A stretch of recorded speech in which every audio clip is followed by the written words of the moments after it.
जुड़वां drama जो अपनी अख्तितामी कहानी की तरफ बढ़ रहा है। अब हर किरदार एक नए रूप में सामने आ रहा है, जहां सबकी सच्चाइयां खुलकर सामने आ रही हैं। लेकिन मजा तब आएगा जब मज़ाहर को यह हकीकत पता चलेगी कि उसकी दूसरी बेटी भी जिंदा है। शाजिया को सच मालूम होने के बाद इतना बड़ा हंगामा नहीं हुआ, मगर मज़ाहर के जानने के बाद ड्रामे में एक बहुत बड़ा मोड़ आएगा, क्योंकि मज़ाहर के सामने उसकी बहन की हकीकत भी खुलने वाली है। आखिर फरहाद का अंजाम क्या होगा? दारजा साहब क्या चाहते हैं कि फरहाद को कौन सी सजा मिलनी चाहिए? कमेंट सेक्शन में अपनी कीमती राय का इजहार जरूर कीजिए। ड्रामे में एक और दिलचस्प मंजर आने वाला है, जहां दोनों बहनें एक दूसरे की दुश्मन बनने वाली हैं। सारा, जिसने बचपन से मोहब्बत नहीं देखी थी, अपनी बहन जारा की बहुत बड़ी दुश्मन बनेगी, क्योंकि वो कहती है, तुम मेरी मोहब्बत की कातिल हो, तुम मेरी मोहब्बत मुझसे छीन रही हो और ऐसा मैं होने नहीं दूंगी।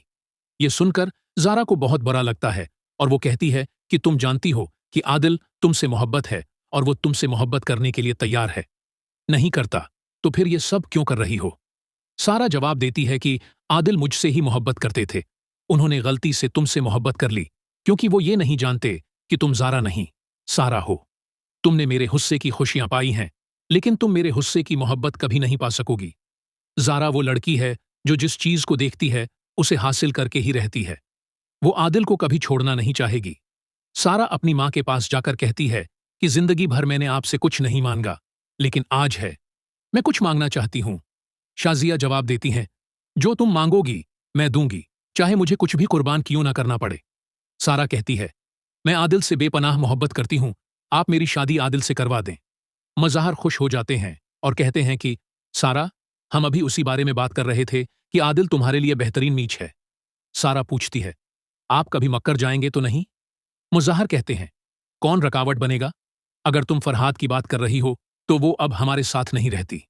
इधर आदिल अपने मामू मुज़ाहर के आफस में आता है तो मुज़ाहर कहते हैं, बेटा, मैं तुम्हें अपना दामाद बनाना चाहता हूं।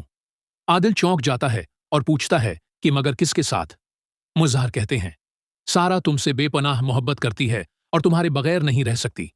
ये सुनकर आदिल कहता है, लेकिन मामू जान, मैं सारा नहीं बल्कि जारा से मोहब्बत करता हूं और उसी से शादी करना चाहता हूं। फिर आदिल जारा को कॉल करता है और कैफिये में उससे मिलने जाता है। जारा को सब कुछ बताता है तो वो कहती है, तुमने मामू को क्यों नहीं बताया कि तुम मुझसे मोहब्बत करते हो?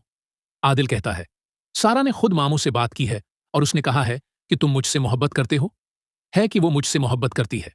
जारा परेशान हो जाती है और कहती है, मैं अपनी मोहब्बत किसी और की नहीं होने दूंगी।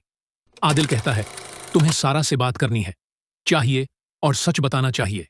शाम को आदिल सारा से बात करने का इरादा करता है, मगर मज़ाहर ये सोचते हैं कि अभी वक्त है, वो आदिल को दबा सकते हैं और सारा से उस हैं कि शादी करवा सकते हैं। खाने की मेज पर मुज़ाहर कहते हैं, जारा बेटा, तुम्हें खुशखबरी देने वाला हूं, मैं आदिल और सारा की शादी कर रहा हूं। तुम्हें अपनी बहन की शादी की तैयारियों में मदद करनी होगी।